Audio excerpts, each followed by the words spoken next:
Jika negeri sekuat Amerika saja bisa tenggelam dalam semalam, apa yang akan terjadi pada dunia yang lebih rapuh? Tragedi banjir bandang Texas 6 Juli 2025 tercatat sebagai salah satu bencana paling mematikan dalam satu dekade terakhir di Amerika Serikat bagian selatan. Texas lumpuh.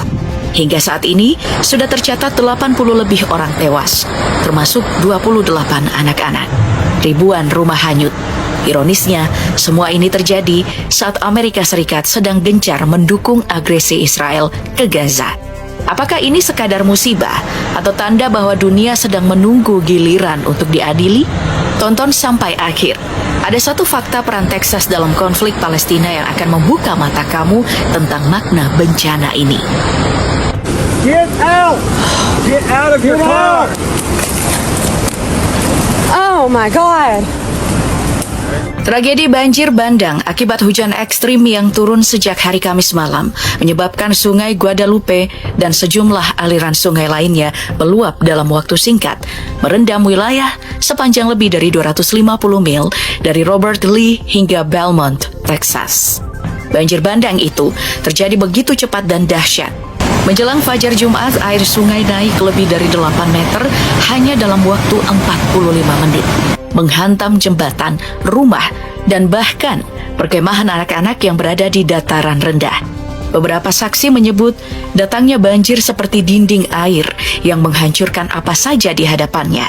Pakar iklim menyebut bahwa banjir ini merupakan hasil gabungan dari badai lambat dan pemanasan suhu permukaan tanah. Dua faktor yang memperburuk curah hujan ekstrim di wilayah Texas Hill Country yang selama ini memang dikenal sebagai lorong banjir bandang.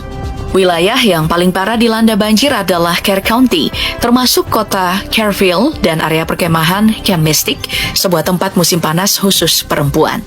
Selain itu, banjir juga menghantam wilayah Travis, Burnett, Kendall, Tom Green, dan Williamson County.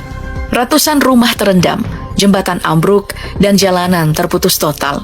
Banyak keluarga yang terisolasi di perkemahan dan kawasan berbukit. Hingga hari Senin, jumlah korban tewas mencapai 82 orang, dengan 28 diantaranya adalah anak-anak. Sebanyak 10 anak perempuan dan seorang pembina masih dinyatakan hilang dari Camp Mystic. Banyak dari mereka terakhir terlihat berada di kabin atau menyusuri jalan saat banjir menghantam. Seorang gadis bahkan berjalan kaki sejauh lebih dari 20 mil di tengah banjir sebelum akhirnya terselamatkan saat berpegangan di sebuah pohon.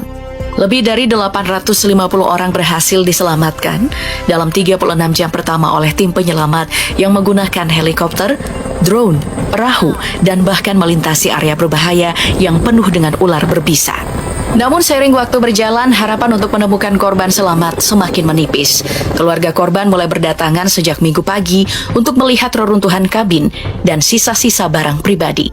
Suasana haru menyelimuti lokasi dengan banyak yang menangis saat menemukan benda milik anak ataupun kerabat mereka.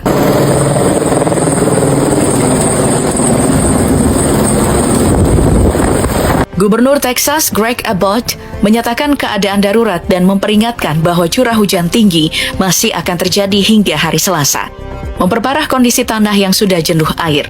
Ia juga mengumumkan hari Minggu sebagai hari doa bagi para korban. Sementara itu, Presiden Donald Trump menandatangani deklarasi bencana besar untuk Kerr County, mengaktifkan bantuan federal melalui FEMA atau Badan Penanggulangan Bencana Amerika Serikat. Trump mengatakan dirinya